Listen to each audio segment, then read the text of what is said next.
Business आज के era का एक फैंसी वर्ड।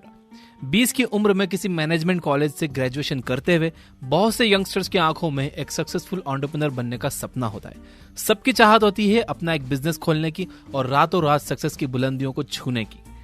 लेकिन 25 से 30 का होते होते उन्हें यह रियलाइज होता है कि ना तो उनके पास कोई रिवोल्यूशनरी बिजनेस आइडिया है और ना ही कोई फैमिली बिजनेस का बैकअप।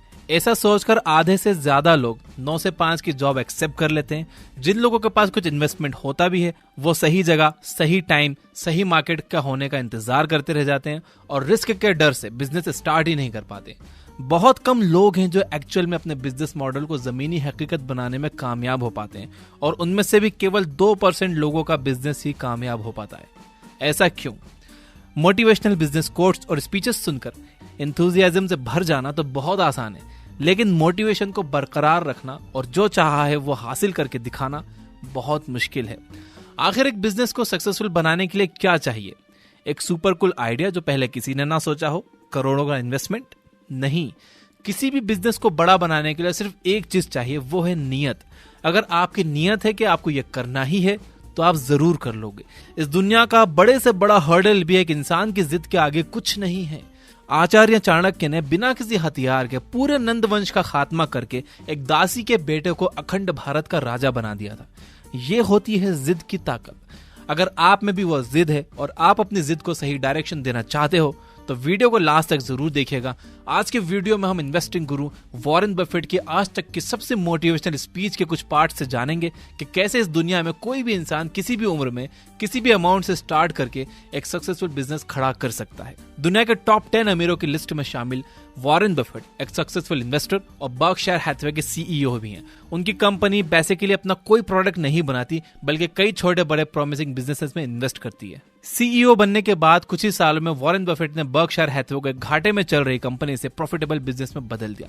इस दौरान वो कई ऐसे बिजनेस पर्सनालिटीज से मिले जिन्होंने अपना फर्श से अर्श तक का सफर अपनी मेहनत और जिद से पूरा किया। वॉरेन बफेट कहते हैं कि इन लोगों से उन्हें बहुत कुछ सीखने को मिला। आज के वीडियो में हम ऐसे ही 2 लोगों की कहानी जानेंगे और उनकी सक्सेस स्टोरी से सीखेंगे कुछ ऐसे बिजनेस लेसन्स जो बिजनेस को लेकर आपकी सोच बदल देंगे। पहली कहानी है एक रशियन यहूदी महिला रोज ब्लमकिन की, जो 1917 में वॉशिंगटन स्टेट के टाउन सिएटल पहुंची। उसे इंग्लिश का एक वर्ड भी नहीं आता था। उसके गले में एक टैग था जिसमें लिखा था फोर्ट डॉडज लोवा। ये वो जगह थी जहां वो अपने हस्बैंड से मिलने वाली थी जो पहले से अमेरिका में काम करता था। जैसे तैसे वो रेड क्रॉस सोसाइटी के वॉलंटियर्स की मदद से अपने हस्बैंड से मिली। लैंग्वेज बैरियर के कारण रोज को लोवा में सेटल होने में बहुत मुश्किलें आई, इसलिए वो अपने हस्बैंड के साथ 2 साल के अंदर ही ओमाहा शिफ्ट हो गई और रशियन ज्यूश की कॉलोनी में रहने लगी, जहां उसे कुछ हद तक घर जैसा फील होने लगा। जब उसकी बेटी स्कूल जाने लायक हुई तो उसने अपनी बेटी से इंग्लिश के शब्द सीखने शुरू कर दिया और टूटी फूटी इंग्लिश सीखकर उसकी मदद से वो लोगों से पुराने कपड़े इकट्ठा करके उसे ओल्ड क्लॉथ मार्केट में बेचने लगी। इन्हीं पैसों से उसने अपने भाई बहनों का ख्याल रखा, अपने माँ बाप को सहारा दिया। इस दौरान वो 4 बच्चों की मां बनी। करीब 20 साल बाद 1937 में लगभग 45 साल की उम्र में उसने किसी तरह $2500 जमा कर लिया। इन पैसों से वो शिकागो गई और जो कुछ फर्नीचर मिला ले आई। एक महिला जो जिंदगी में एक दिन भी स्कूल नहीं गई, जिसे इंग्लिश ठीक से बोलना नहीं आती थी ना लिखना, वो अपनी उम्र का आधा सफर पूरा कर चुकी थी। उसने $2500 में अपने सपने को साकार करने के लिए एक फर्नीचर स्टोर खोला। उसकी मेहनत, लगन और विश्वास से उसने $2500 के अपने एम्पायर को 1983 में $60 मिलियन में वॉरेन बफेट की कंपनी बर्कशायर हैथवे को बेचा। आज भी उस कंपनी लगभग $1.5 से $2 बिलियन का बिजनेस करती है। मिसेस रोज ब्लमकिन, जिन्हें ना इंग्लिश का एक वर्ड ढंग से आता था, उसने अपने $2500 से जो कंपनी खड़ी की उसमें कुछ नया नहीं था। उसके फर्नीचर भी बाकी स्टोर्स की तरह ऑर्डिनरी ही थे, लेकिन एक चीज उसमें एक्स्ट्रा ऑर्डिनरी थी, वो थी सक्सेस के लिए उसकी डिटर्मिनेशन। वो जानती थी कि उसे अपने कस्टमर्स की परवाह है, इसलिए वो मार्केट में कंपटीशन होने के बाद भी सरवाइव कर सकती है। उसने एक कस्टमर फ्रेंडली स्टोर बनाया, अपने प्रॉफिट मार्जिन को लो रखा और मार्केट के उतार चढ़ाव के बावजूद भी लगे रही और आखिर में सक्सेस खुद उसके पास आ गई। दूसरी कहानी है 1922 में पैदा हुए एक एंटरप्रेन्योर जिसे वॉरेन बफेट जैक के नाम से बुलाते थे। जैक एक अच्छा स्पोर्ट पर्सन था, लेकिन स्कूल में इंटरेस्ट ना होने के कारण 1 साल में ही ग्रेजुएशन कॉलेज से ड्रॉप आउट हो गया। कॉलेज छोड़ने के बाद जैक आर्मी ज्वाइन करने गया, लेकिन मेडिकल रीजंस के कारण आर्मी ने उसे वापस भेज दिया। फिर वो नेवी में इंटरव्यू देने गया, जहां वो सिलेक्ट हो गया और सेकेंड वर्ल्ड वॉर के दौरान उसे कुछ फाइटर प्लेन उड़ाने और वॉर में हिस्सा लेने का मौका मिला। वर्ल्ड वॉर खत्म होने के बाद नेवी ने बहुत से लोगों को घर वापस भेज दिया और जैक भी उन्हीं में से एक था। तब जैक एक 23 से 24 साल का नौजवान था। कुछ सालों तक बहुत से अलग अलग जॉब्स ट्राई करने के बाद जैक एक कार कंपनी में सेल्समैन बन गया। लगभग 35 साल की उम्र में सेल्स जॉब में कुछ प्रमोशंस पाने के बाद जैक अपने बिजनेस आइडिया के साथ अपने बॉस के पास पहुंचा और बोला कि क्या मैं आपके साथ कार लीजिंग का बिजनेस शुरू कर सकता हूं। उसके बॉस ने उससे कहा कि अगर तुम अपनी सैलरी आधी कर दो तो शायद हम इस बिजनेस में पार्टनर बन सकते हैं। इतना बड़ा रिस्क होने के बाद भी जैक तैयार हो गया। उसके बॉस ने उसे $25,000 का इक्विटी इन्वेस्टमेंट और 7 कार्स दी, जिससे उसने अपना बिजनेस स्टार्ट किया। उसके कार लीजिंग बिजनेस की ग्रोथ काफी स्लो थी। 3 साल में उसने 7 कारों से 17 कारें कर ली। लेकिन इस बिजनेस में जैक को अपनी स्किल्स दिखाने का मौका नहीं मिल रहा था, इसलिए उसने अपने 17 कारों से कार लीजिंग का बिजनेस छोड़कर कार रेंटिंग के बिजनेस में कदम रखने का सोचा, जहां उसका मुकाबला एल्विस, हर्ट्ज और नेशनल जैसी ऑलरेडी एस्टैब्लिश्ड कंपनियों से था, जिनके पास हजारों कारें थी। इसके साथ साथ उसके कॉम्पिटिटर्स के पास एयरपोर्ट पार्किंग की परमिशन भी थी। जैक उस परमिशन का खर्चा अफोर्ड नहीं कर सकता था, इसलिए उसने शहर के अंदर ही कार रेंटल सर्विसेज शुरू करने का फैसला किया। उसकी कार्स भी बाकियों की तरह फोर्ड और शेवरले की थी। कुछ हाई फाई नहीं था, लेकिन कस्टमर्स और अपने ड्राइवर्स के प्रति उसके एटीट्यूड ने उसके बिजनेस को इतना सक्सेसफुल बना दिया कि आज वो अमेरिका में ग्रेजुएट्स हायर करने वाली नंबर 1 कंपनी बन गई। उसकी नेटवर्थ उसके सभी कॉम्पिटिटर्स की टोटल नेटवर्थ से भी ज्यादा हो गई। वो एंटरप्रेन्योर जिसका नाम जैक टेलर था, उसकी company enterprise rent a car service. एक टाइम पर वॉरेन बफेट भी उस कंपनी को खरीदना चाहते थे, लेकिन जैक ने वो ऑफर ठुकरा दिया और आज वो अमेरिका की नंबर 1 कार रेंटल कंपनी है। इन दोनों कहानी से हमें बिजनेस के 7 बहुत जरूरी लेसन्स मिलते हैं। Number 1, customer satisfaction is all it needs. चाहे मिसेस बम्किन का फर्नीचर बिजनेस हो या जैक का कार रेंटल सर्विसेज, दोनों बिल्कुल आम से बिजनेस थे। ना जैक ने आर्टिफिशियल इंटेलिजेंस जैसा कुछ इनोवेट किया, ना मिसेस बम्किन ने कोई रॉकेट साइंस लगाया, लेकिन दोनों के बिजनेस में एक चीज कॉमन थी, वो है कस्टमर सेटिस्फेक्शन। बफेट हमेशा कहते हैं कि कस्टमर हर बिजनेस का सेंटर पॉइंट होता है। जब कोई मिसेस बम्किन के स्टोर में आता था, उसे वहां वही फर्नीचर देखने को मिलते थे जो किसी भी आम फर्नीचर स्टोर में मिल सकते थे, लेकिन जो अलग था वो थी वहां की हॉस्पिटैलिटी और कस्टमर फ्रेंडली एनवायरनमेंट। इसी तरह अपनी फील्ड में बड़े बड़े कॉम्पिटिटर्स होने के बाद भी कस्टमर फर्स्ट के अपने मोटो से जैक ने भी 17 कारों से कार रेंटल बिजनेस का किंग बनने का सफर तय किया। आपने कोई चीज कितने में खरीदी, कितना डिस्काउंट मिला, वहां कितनी वैरायटी थी, आप कुछ दिनों में ये सब भूल जाते हो, लेकिन एक चीज जो आपके मेमोरी में हमेशा रह जाती है वो ये कि आपको वहां कैसा फील हुआ। चाहे आपका एक्सपीरियंस अच्छा रहा हो या बुरा, दोनों ही सूरतों में आप उसे भूल नहीं पाते। बफेट कहते हैं कि उन्होंने बहुत से बिजनेसेस देखे हैं, लेकिन आज तक ऐसा कोई बिजनेस नहीं देखा जिसके कस्टमर सेटिस्फाइड हो और फिर भी वो फेल हुआ हो। चाहे आप एडवर्टाइजमेंट या ब्रांडिंग पर लाखों खर्च कर दो, लेकिन आपके कस्टमर का एक बुरा फीडबैक आपका गेम पलट सकता है। बफेट के अनुसार आपके सेटिस्फाइड कस्टमर्स आपको 5 फोल्ड बेनिफिट्स प्रोवाइड कर सकते हैं। पहला है वो आपके लॉयल कस्टमर बनेंगे। दूसरा, वो दूसरों का आपके प्रोडक्ट्स और सर्विसेज रिकमेंड करेंगे। तीसरा, आपको अपने लॉयल कस्टमर के ऊपर प्रमोशन का एक्स्ट्रा खर्चा नहीं करना पड़ता।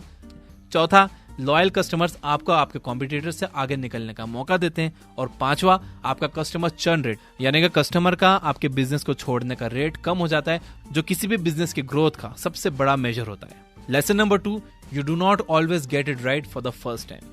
जैक का पहला वेंचर यानी उसका कार लीजिंग बिजनेस कुछ खास अच्छा नहीं चला, क्योंकि वहां उसे कस्टमर्स को डिलाइटेड फील करवाने का कोई मौका नहीं मिलता था। इसलिए जैक का कस्टमर हैंडलिंग टैलेंट वेस्ट हो रहा था। कार लीजिंग में एक बार कस्टमर को कार की चाबी हैंड ओवर करने के बाद बस हर महीने इंस्टॉलमेंट्स का इंतजार करना पड़ता था, इसलिए जैक को उसमें मजा नहीं आया। इसलिए उसने कार लीजिंग से कार रेंटल बिजनेस में स्विच किया। यानी आपका आइडिया पहली बार में राइट हिट करे ऐसा जरूरी नहीं है। इसी तरह हेनरी फोर्ड के भी पहले 2 कार मॉडल फेल हो गए थे। इलॉन मस्क का भी स्पेस शटल कई बार ब्लास्ट हुआ था। तो बिजनेस वर्ल्ड में टेस्ट इस बात का नहीं होता कि आपने पहली बार में दुनिया का सबसे बड़ा इनोवेशन कर दिखाया, बल्कि टेस्ट इस बात का होता है कि आपने अपनी गलतियों और एक्सपीरियंसेस से क्या सीखा। तो अगर आपका पहला आइडिया वर्क ना करे तो दूसरा ट्राई करो, और तब तक करते रहो जब तक आपको आपका सही आइडिया ना मिल जाए जिसके लिए आप बने हो। सक्सेस का सफर ही कुछ ऐसा है जहां आप चलते हो, गिरते हो, फिर चलते हो। आपको बहुत से लोग ये कहकर डिमोटिवेट करेंगे कि वो बार बार ट्राई करने के बाद भी फेल हुए, लेकिन जो लोग बहुत सी कोशिशों के बाद भी फेल होते हैं वो बेसिकली अपनी गलतियों से सीखते नहीं है और बार बार एक ही गलती दोहराते हैं। इनफैक्ट अपनी ही क्यों, आप लोगों की फेलियर स्टोरीज पढ़कर दूसरों की गलतियों से भी सीख सकते हो। Lesson number 3, keep focus on the things which are in your control. एक बिजनेस चलाने में कई फैक्टर्स का हाथ होता है, उनमें से कुछ फैक्टर्स आपके कंट्रोल में होते हैं और कुछ कंट्रोल से बाहर। जब जैक ने अपनी कार रेंटल कंपनी स्टार्ट की तो उसने ये कभी नहीं देखा कि आज स्टॉक मार्केट कहां जा रहा है, डॉलर की वैल्यू घटी या बढ़ी, क्योंकि ये चीजें उसके हाथ में ही नहीं थी। लेकिन कस्टमर को कैसी सर्विसेज प्रोवाइड करनी है, कस्टमर एक्सपीरियंस को बेटर कैसे बनाना है, अपने एम्प्लॉयज को सेटिस्फाइड और लॉयल कैसे रखना है, इन सब फैक्टर्स पर उसका पूरा फोकस था। बेसिकली यही वो फैक्टर्स हैं जो किसी भी बिजनेस के लिए इंपॉर्टेंट है, क्योंकि स्टॉक्स और रिजर्व बैंक तो किसी के हाथ में नहीं, आपको बस अपने ऊपर फोकस करना है जिसे आप बदल सकते हो। जैक और मिसेस बम्किन दोनों जानते थे कि उनके पास अपने कॉम्पिटिटर से कॉम्पीट करने के लिए कोई फैंसी एक्स्ट्रा एज नहीं है, इसलिए उन्होंने इस चीज पर ध्यान नहीं दिया। इसलिए उन्होंने उन चीजों पर ध्यान दिया जिसमें वो बेस्ट कर सकते थे। वो जानते थे कि उन्हें अपने कस्टमर्स की परवाह है और अपनी इस स्किल से वो सर्वाइव कर सकते हैं। इसलिए मार्केट में होने वाले उतार चढ़ाव को नजरअंदाज करके उन्होंने अपना फोकस अपने बिजनेस में बनाए रखा और 2 ऑर्डिनरी से बिजनेस आइडियाज को एक्स्ट्रा ऑर्डिनरी में बदल दिया। कुल मिलाकर बफेट कहना चाहते हैं कि आपको अपना फोकस नहीं खोना है। कई लोग मार्केट का रोना रोकर गिव अप कर देते हैं, लेकिन जो लोग अपने बिजनेस का स्टीयरिंग अपने हाथ में लेकर लगातार आगे बढ़ते हैं, उनका सिंपल सा आइडिया भी उनके लिए सक्सेस की चाबी बन जाता है। Lesson number 4, you can start your business with any amount at any as. बहुत से लोग बिजनेस इसलिए स्टार्ट नहीं कर पाते क्योंकि उनके पास इन्वेस्टमेंट नहीं होता। कौन सोच सकता है कि केवल $2500 में एक $60 मिलियन वर्थ का फर्नीचर बिजनेस खोला जा सकता है। लेकिन मिसेस बम्किन ने ऐसा करके दिखाया। यानी बिजनेस के लिए इन्वेस्टमेंट से ज्यादा नियत की जरूरत होती है। आज के जमाने में तो लोन, क्रेडिट और इन्वेस्टर्स का मिलना और भी आसान हो गया है। जरूरत है तो बस अपनी बिजनेस की प्रॉपर प्लानिंग और डेडिकेशन की, और फिर एक बार आपका बिजनेस चलने लगा तो आप अपने प्रॉफिट को ही अपने इन्वेस्टमेंट के तौर पर इस्तेमाल करके एक्सपेंशन कर सकते हो। जैसे जैक ने $25,000 के इक्विटी इन्वेस्टमेंट से ही 7 कारों से शुरू करके आज अमेरिका के हर कोने में अपनी कंपनी का नाम खड़ा कर दिया। दूसरी बड़ी बात जो हम इन स्टोरी से सीख सकते हैं वो ये है कि कुछ स्टार्ट करने की कोई उम्र नहीं होती। जैक ने जब अपना बिजनेस स्टार्ट किया तो वो 40 साल का था, वहीं मिसेस बम्किन 45 से 50 के बीच। ये वो उम्र होती है जब लोग रिटायरमेंट के सपने देखने लगते हैं। इस उम्र में इन लोगों ने नई शुरुआत की। अगर जिम्मेदारियां निभाने में आपने भी उम्र का काफी पड़ाव पूरा कर लिया है तो भी आपके पास टाइम है अपना सपना पूरा करने का। सपनों की कोई उम्र नहीं होती। आपका शरीर भले ही बूढ़ा हो जाए, लेकिन आपका एंथुजियाज्म, एटीट्यूड और वर्किंग स्पिरिट बूढ़ी नहीं होनी चाहिए। Lesson number 5, keep your profit margin low. अपने कस्टमर्स को डिलाइट करने का एक अच्छा और पुराना तरीका है अपना प्रॉफिट मार्जिन कम रखना, स्पेशली जब आप बिजनेस शुरू कर रहे हो। बिजनेस कोई रातों रात अमीर बनने की जादू की छड़ी नहीं है, ये एक स्लो प्रोसेस है और यहाँ वही लोग सफल होते हैं जिनमें पैशंस हो। इसलिए अगर आप शुरुआत से ही हाई प्रॉफिट मार्जिन का प्लान लेकर चलोगे तो कॉम्पिटिटर्स के बीच एस्टेब्लिश होना मुश्किल हो जाएगा। ठीक यही स्ट्रेटेजी रोज बम्किन और जैक ने अपनाई थी। वो कस्टमर्स को बाकियों से लो प्रॉफिट मार्जिन पर प्रोडक्ट्स और सर्विसेज बेचते थे, जिसके कारण कस्टमर्स उनकी शॉप तक खींचे चले आते थे। इसके बाद वो अपने फील गुड फैक्टर से उन्हें अपना रिटर्निंग कस्टमर बना लेते थे और इस तरह से उनकी हाई सेल्स वॉल्यूम उनके लो प्रॉफिट मार्जिन को कवर अप कर लिया करती थी। धीरे धीरे वो अपने कॉम्पिटिटर से काफी आगे निकल गए। एक बार आप एज अ ब्रांड एस्टेब्लिश हो जाओ और अपने कस्टमर्स का भरोसा जीत लो, उसके बाद आप प्राइसिंग पॉलिसी रिव्यू कर सकते हो और मॉडरेट मार्जिन पर आ सकते हो। लेकिन सडन प्राइस हाइक नहीं होना चाहिए, क्योंकि आज के एरा में जिस रफ्तार से कस्टमर्स आते हैं उसी रफ्तार से चले भी जाते हैं। Lesson number 6, working through other people. Jack अपने कस्टमर्स की केयर करता था, लेकिन वो हर एक टैक्सी में बैठने वाले कस्टमर के पास जाकर उसे डिलाइट नहीं कर सकता था। इसलिए उसे जरूरत थी ऐसे स्टाफ की जो उसके मोटो और एटीट्यूड को रेप्लिकेट कर सकें। इसलिए वो उन लोगों को ही हायर करता था जो पॉजिटिव हो और जो उसी की तरह एक कस्टमर में एक दोस्त ढूंढ सकें। चाहे आप एक छोटे बिजनेस ओनर हो या आपका बिजनेस ग्रोइंग फेज में हो, आपका स्टाफ आपके बिजनेस का इंपॉर्टेंट पिलर होता है। वो आपके कस्टमर के साथ कैसा बिहेव करता है, इस पर आपका पूरा बिजनेस डिपेंड करता है। इसलिए ऐसे लोगों को हायर करो जो खुद के बारे में अच्छा फील करते हैं, क्योंकि जिनका सेल्फ एस्टीम लो होता है या जिन्हें लगता है कि दुनिया उन्हें अच्छे से ट्रीट नहीं करती या जो अपनी लाइफ में दुखी हैं, वो लोग दूसरों को भी अच्छे से ट्रीट नहीं कर पाते। आपने वो कहावत तो सुनी होगी कि जैसा राजा वैसी प्रजा, यानी आपका स्टाफ वैसे ही एक्ट करेगा जैसे आप करेंगे। इसलिए ये बहुत जरूरी है कि आप खुद को सही ढंग से प्रोजेक्ट करें। इसे ही कहते हैं वर्किंग थ्रू अदर पीपल, यानी दूसरों के जरिए अपनी सोच को मल्टीप्लाई करना ताकि वो वैसा ही एक्ट करें जैसा आप चाहते हो। Lesson number 7, surround yourself with good people. आखिरी और सबसे इंपॉर्टेंट बात जो वॉरेन बफेट हमेशा कहते हैं कि अपने आप को हमेशा अच्छे और पॉजिटिव लोगों के आसपास रखो। चाहे आपका लाइफ पार्टनर हो या बिजनेस पार्टनर, आपका दोस्त या आपका मेंटर, सब आपसे बेटर होने चाहिए ताकि वो आपके कांस्टेंट लर्निंग का सोर्स बन सके। पोटेंशियल तो बहुत से लोगों में होता है, लेकिन उनके लाइफ चॉइसेस कई बार ऐसे हो जाते हैं कि उन्हें पोटेंशियल दिखाने का मौका ही नहीं मिलता। हम इस बात को कई बार डिस्कस कर चुके हैं कि सैडनेस और नेगेटिविटी किसी इन्फेक्शन की तरह फैलती है और वो मिसफॉर्चून को अट्रैक्ट करती है। इसलिए अगर आपकी लाइफ में कोई ऐसा है जो आपको आगे ले जाने की जगह पीछे खींच रहा हो तो वो आपके लिए सही नहीं है। बफेट कहते हैं कि आपका लाइफ पार्टनर आपकी लाइफ का एक इंपॉर्टेंट पिलर है, इसलिए ये डिसीजन आपको बहुत सोच समझ कर लेना चाहिए। आपका लाइफ पार्टनर ऐसा हो जिसे आप एडमायर कर सकें, जिसे आप रिस्पेक्ट दे सकें।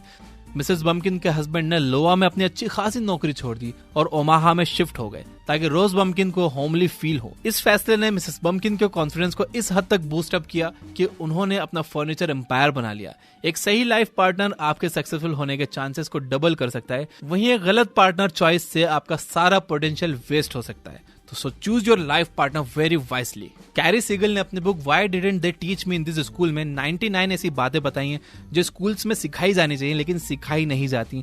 उसमें सबसे पहली बात यही थी कि हमें किस तरह के इंसान से शादी करनी चाहिए। इस किताब की पूरी डिटेल्ड बुक समरी हमने ये बुक ऐप पर अपलोड की है, जिसमें पूरे 99 बातें हमने बताई हैं।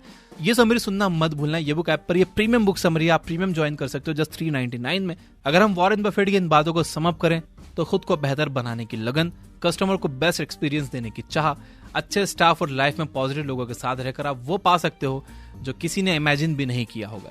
यही वो चीजें हैं जो 2% लोगों को कामयाब बनाती हैं, जबकि इन्हीं की कमी से 98% लोग लाइफ में जहां थे वहीं रह जाते हैं। मैं देख रहा हूँ कि कुछ और एप्स हैं जो कि 1000 रुपए से भी ज्यादा चार्ज करते हैं उनकी प्रीमियम मेंबरशिप के लिए, जहां पर इतनी सारी बुक समरीज भी नहीं है और हर क्लिक पर वहां एड्स आते हैं।